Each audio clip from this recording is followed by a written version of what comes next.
সবাইকে স্বাগতম। আজকে আমি ইলিশ মাছের ঝাল করব সর্ষে পোস্ত দিয়ে। আর নিয়েছি এখানে নিয়েছি পোস্ত আর সর্ষে। 2 চামচ পোস্ত দিয়েছি, আর একটু পোস্ত দিয়ে দিচ্ছি। আর দিয়েছি 2 চামচ সর্ষে বাটা, আর দিয়েছি কাঁচা লঙ্কা। সর্ষে পোস্ত বাটা ঝাল না হলে ভালো লাগে না। এবার মাছটাকে আমি আস্তে নিয়েছি, কেটে নেব।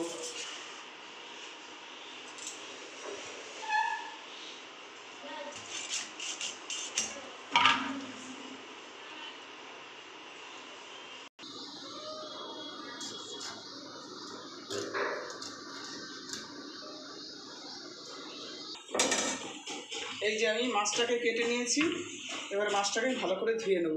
এই মাছটা আমি ভালো করে ধুয়ে নুন মাখিয়েছি, আজকে আমি ভেজে করব। আর এই যে সর্ষে পোস্তটা বেটে নিচ্ছি, সর্ষে পোস্ত কাঁচা লঙ্কা। কড়াইটা গরম হয়ে গেছে, আমি তেল দিয়ে দিলাম। একটা বেগুন দেবো। বেগুন আমি কেটে নিয়েছি, একটা বেগুন দেবো মাছে।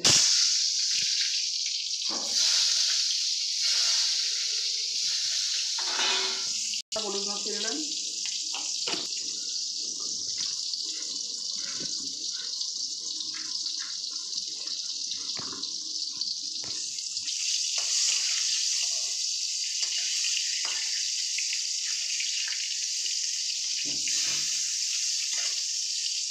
একটুখানি লবণ দিয়ে দিলাম।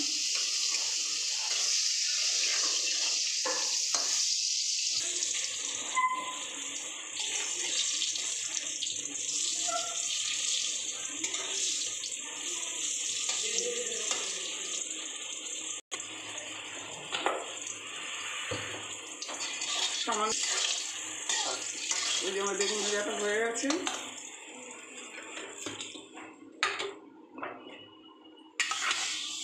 এবার আমি ইলিশ মাছগুলোকে ভেজে নেবো।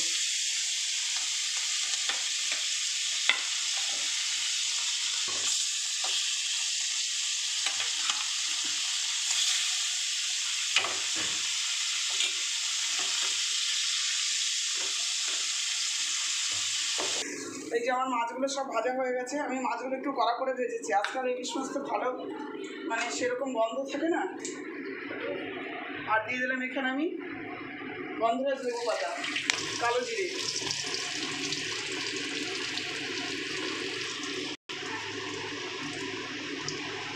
একটু দিলাম শুকনো লঙ্কা। এখানে আমি সর্ষে পোস্ত বাটাটা দিয়ে দিলাম।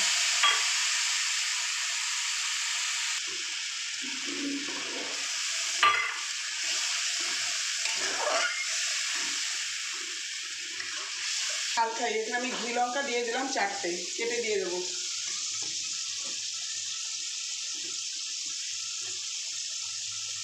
প্রচণ্ড ঝাল।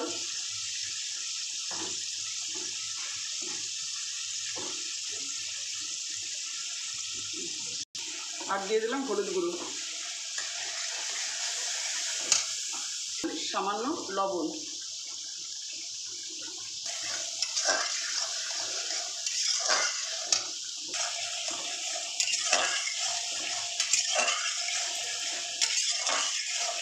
মশলাটা আমার কষানো হয়ে গেছে, তেল ভেসে উঠেছে। এবার আমি জল দিয়ে দিলাম।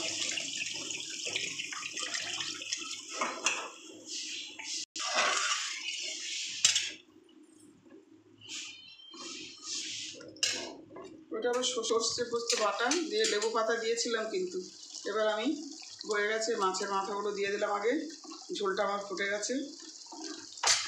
এবার দিলাম বেগুনগুলো, আর দিয়ে দিলাম মাছ।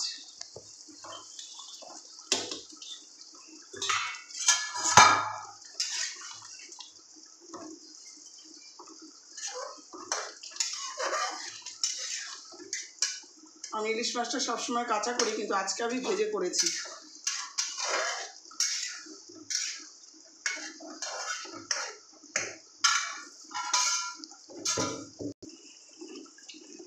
ইলিশ মাছ বেশি ফুটাতে নেই, অল্প ফুটবে, আমি নামিয়ে দেবো।